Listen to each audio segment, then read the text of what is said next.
Hello friends, in this lecture we will cover the last topic of our unit number 3, that is Introduction to Microprocessor and Microcontroller. Now the learning outcomes. After studying this lecture, student will be able to understand the block diagram of microprocessor and the block diagram of microcontroller. Now first of all, what is meant by microprocessor? A microprocessor is defined as the multi-purpose, programmable, then clock-driven and the register-based electronic device which takes the binary instruction from the memory and processes the input data as per the instruction and make the result available at the output. And the microprocessor can be a part of larger system or they can be a standalone unit.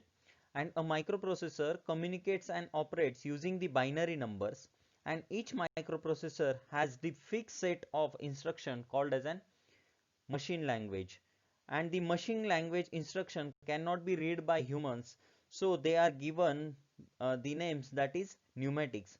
A set of pneumatics form a assembly language for a microprocessor, and the microprocessors are manufactured by either using LSI, that is large scale integration, or very large scale integration.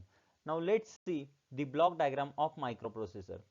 Now the first block of the microprocessor is the ALU, or it is also called as an arithmetic and logic unit. Now this block of microprocessor carries out all the computations including the arithmetic and logic operations on the data, and it performs the arithmetic operations such as addition and subtraction, and the logic operations such as and logic, then or logic, or the inversion or XOR, etc. Now the second block of the microprocessor is the register array. Now this block consists of a group of registers, and these registers are basically used for the temporary storage of the data to be processed or the processed data, that is end of the result of the processing, and all these registers are accessible to the users. And the last block of the microprocessor is the control unit.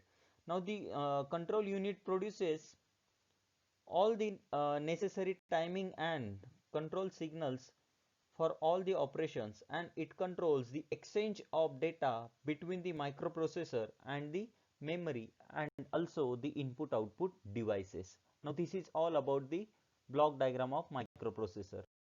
Now, which are the different applications of microprocessors? First of all, we can use our microprocessors in the CPUs of the computers. Then we can use our CPU microprocessors in advanced cars. Then we can use our microprocessors in traffic control lights. Then for the machine tool applications. Similarly, for the industrial applications, which we can use our microprocessors. So these are the various applications of the microprocessors. Now, first of all, what is meant by microcontroller? A microcontroller is the device that includes the microprocessor, then the memory and input output devices on a single chip using the VLSI technology, and this makes it different from the microprocessor. And the memory consists of RAM as well as ROM, that is random access memory as well as read only memory. So the microcontroller is the complete microcomputer on the board, and the microcontroller operates at slightly less speed than that of the microprocessor, but their speed is adequate for the application they are used for. Now the block diagram of the microcontroller. Now the first block of the microcontroller is the CPU or the microprocessor. Now the central processor unit or CPU is the most important part of the digital computer, because it carries all the computations and the decision making. So the CPUs are also called as a microprocessor, and the microprocessor is consist of various blocks, that is arithmetic and logic unit, similarly the number of registers and the counters. Now the second block of the microcontroller is the memory. Now the computations and the decision making of CPU is based on the specific instruction which tells the CPU exactly what to do and when to do, and the set of instruction is called as a program, and it is this program is written by the human operators. Now such programs are entered into the computer using a keyboard and stored in a part of memory called as an program memory. So first part of the memory is the program memory, and the CPU then fetches the instruction one by one in the given sequence from the program memory and execute them. And there is another portion for the memory that is called as an data memory, which is used to storing the information. Means data memory stores the information while the program memory stores the program. Now the third part or third block of the block diagram of microcontroller is the input output devices. Now input devices, or it is also called as an encoder, and the output devices, it is also called as an decoders, and together encoder and decoders are called as an input output devices, and the CPU communicates with the outside world using the input output devices. And the last block of the microcontroller is the peripheral devices. Now these peripheral devices, these are the additional peripheral devices. It includes the analog to digital converter, then the various timers and various serial input output devices. So this is all about the block diagram of the microcontroller. Now which are the different applications of microcontroller?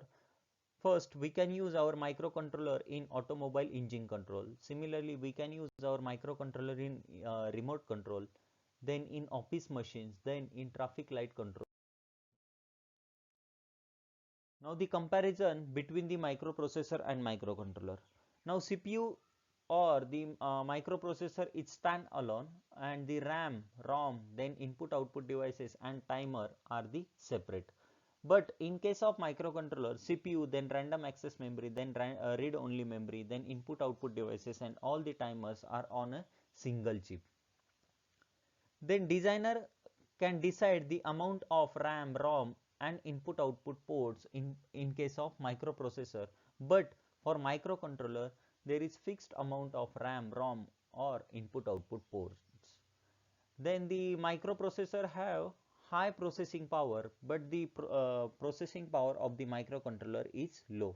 Then the power consumption is also high in case of microprocessor, but the power consumption for the microcontroller is low. Typically the microprocessors are available in 32-bit or 64-bit, but the microcontrollers are available in 8-bit or 16-bit.